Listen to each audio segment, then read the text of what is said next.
If Africa had a worst nightmare wish list, the Trump administration might just be at the top.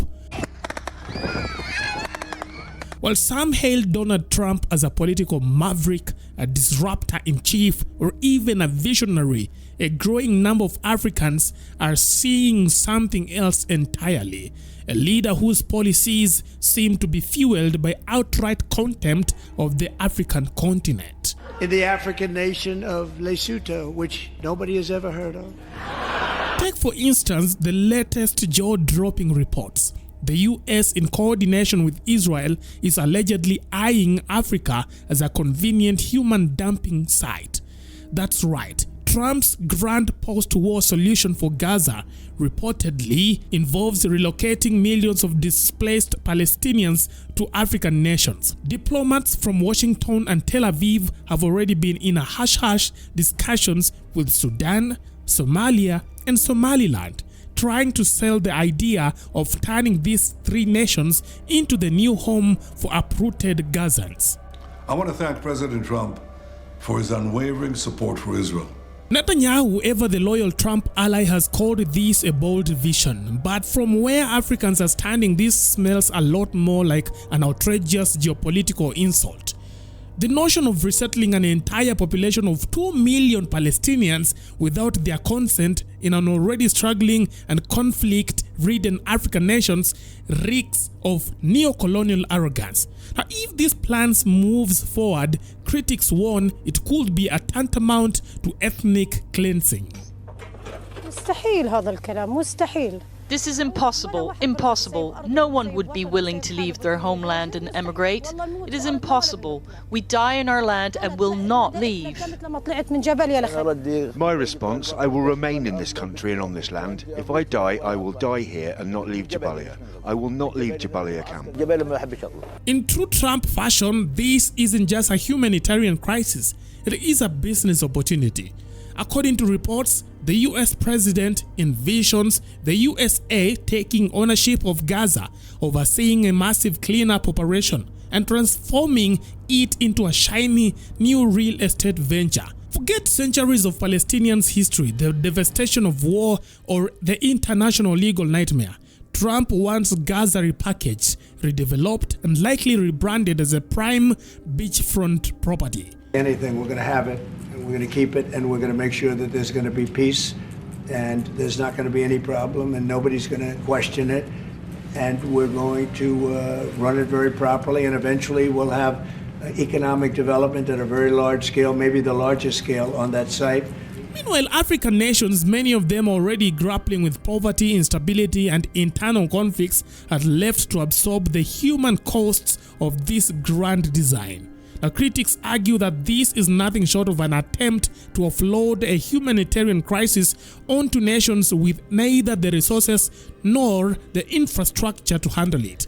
Even Arab nations, who are no strangers to complex regional politics, have vehemently rejected this idea, proposing instead to rebuild Gaza rather than erase it. أتأمل من الله أن يكون هو رجل سلام يحلنا وبكفي دماء. يعني أنت شايف كيف الشوارع كيف صارت، فيش ولا بيت إلا صار فيه شهيد، فيه جريح، فيه مصيبة. As if that weren't enough, Trump is already reportedly dusting off one of his favorite policy tools, the travel ban. At this time, however, he is going big.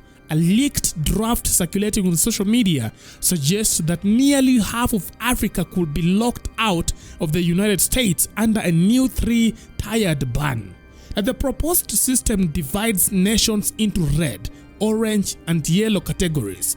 Now, the red list, a full-on travel ban, includes usual suspects like North Korea and Iran, but also extends to African nations such as Somalia and Sudan. Surprisingly, Sudan and Somalia, two of the very countries Trump wants to use as a Palestinian dumping ground, are already on the red list, meaning their citizens wouldn't be allowed to enter the US. Now, the irony, if these nations are good enough to absorb displaced Palestinians, why aren't they good enough to send their own people to America? could their willingness to play along buy them a ticket off the red list? Well, only time will tell. Now, other African nations set to face severe restrictions include Eritrea, South Sudan, and an eyebrow-raising mix of countries from Haiti to Lebanon. Meanwhile, the yellow list, dominated by African states like Angola, Benin, Chad, and Zimbabwe, suggests that Trump's administration isn't just tightening borders, it is sending a clear message that African immigration, or rather migration, is unwelcome. One name on that list that stands out, Burkina Faso, home to one of Africa's most outspoken leaders, Captain Ibrahim Traore. A man whose no-nonsense stance against Western influence has rattled the neo-colonial order. Could it be that Trump is using the banned list as a political tool, punishing African nations that refuse to play ball? The optics certainly suggests so. Interestingly, one African nation seems to have dodged Trump's blacklist: Kenya. The East African powerhouse, a key US ally, is notably absent from the travel ban draft. Could it be that Kenya's close military and economic ties with Washington have spared it from Trump's crackdown? Perhaps. But for the dozens of African nations left in the cold, the message is clear: fall in line or face the consequences. According to a section of Africans, Trump's presidency has never been about diplomacy. It's been about deals, brute force, and a brand of nationalism that often comes at the expense of others. Now, Africa, it seems, is just the latest collateral damage. Whether it is attempting to pawn off a refugee crisis on already struggling nations or slamming the door on African travelers, Trump's vision for the continent isn't one of partnership. It is one of convenience and exploitation.